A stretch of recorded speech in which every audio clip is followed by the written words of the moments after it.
dear Jehovah's Witnesses and general public. Here you can see the CD-ROM of the Watchtower library showing the Watchtower journal dated February 1st, 1995, page 12, paragraph 15, that quotes as follows. Let's check it together, please, in your monitors, and I'm going to read it for you. Please check in your monitors what it says.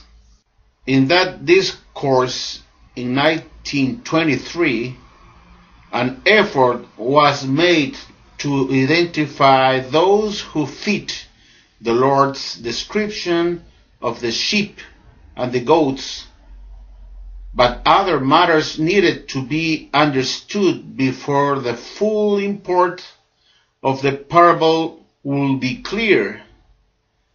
During the following years, Jehovah progressively drew these important details to the attention of his servants. These included clearly understanding in 1927 that a faithful and discreet slave is the entire body of spirit-anointed Christians on earth.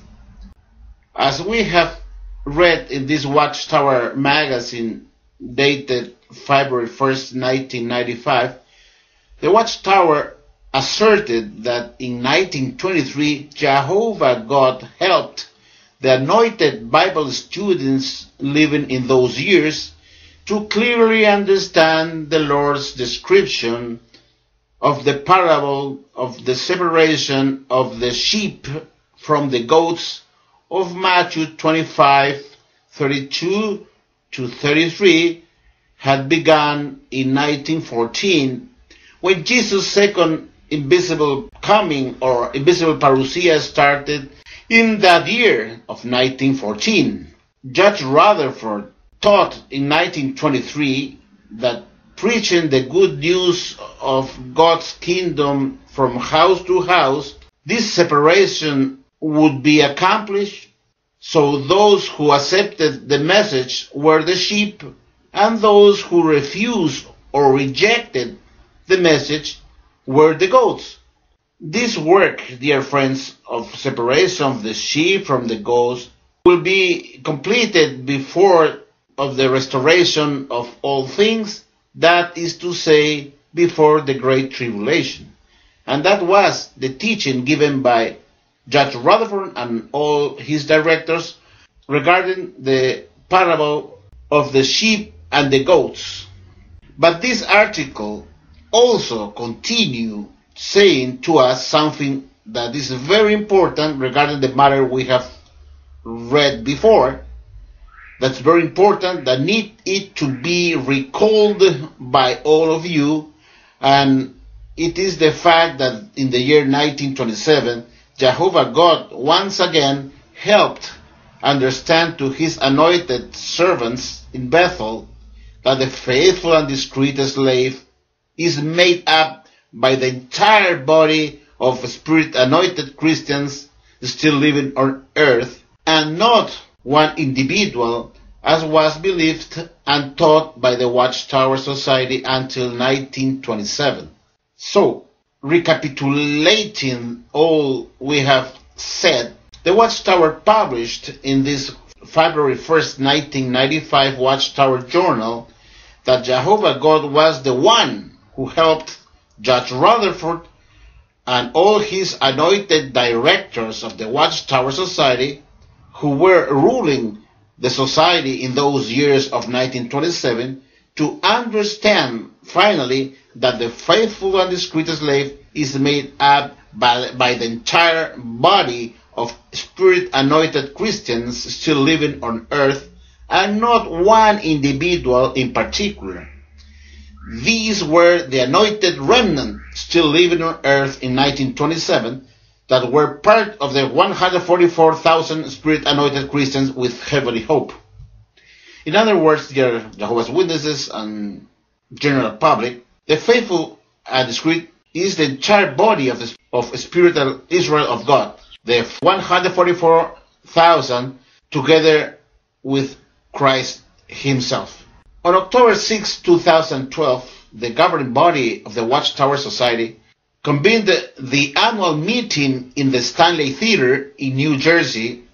In that yearly meeting, the governing body openly and publicly apostatized that Jehovah God had made them understand in 1927 about who actually is the faithful and discreet slave of Matthew 24:45. The governing body said practically in 5 public discourses as follows: "We don't care what Jehovah God made Judge River and his directors understand in 1927 regarding the faithful and discreet slave of Matthew 24:45. And practically, the governing body said, God is a liar. God knows much less than us about this issue. God is lost in the stream of time. God yield a misunderstanding about who really is the faithful and discreet slave of Matthew 24:45 in 1927. The governing body said to Jehovah God, "We know best." The governing body rebels against Jehovah God and decides to apostatize of previous understanding given by Jehovah God himself in 1927 when he made understand to Judge Rutherford and all directors that the faithful and discreet slave was the entire body of spirit-anointed Christians still living on earth in that time. 85 years after 1927, the governing body of today decides on his own give to all Jehovah's Witnesses present in the auditorium his own convenient shining light about the new and correct understanding of who really is today the faithful and discreet slave of Matthew 24:45. The tyrannic governing body takes power, that is 8 people, 8 individuals, taking over the position of the faithful and discreet slave, leaving out and ignoring the vast majority of their anointed brethren with heavenly hope that were part of the faithful and discreet slave previously, and degrading them as simple domestics. The governing body, as the evil slave, started to beat his fellow slaves, as shown in Matthew 24:49. No doubt, you don't have to go so far to find apostates. You can find them very easily. You got them in front of your noses, dear Jehovah's Witnesses, inside the organization itself. In the governing body, the super apostates of the Watchtower Society. But the question that comes into my mind is this: who can disfellowship the governing body for their sins of permanent apostasy during his lifetime, rejecting what Jehovah God gave them as spiritual food at the proper time in 1927, as well as other tens of spiritual provisions? Hope this video will make you meditate, dear Jehovah's Witnesses and friends, that the Watchtower organization is not Jehovah's organization, but instead Satan's, the devil organization, the only deceiver and liar. Thank you very much. See you later, alligators. Bye-bye.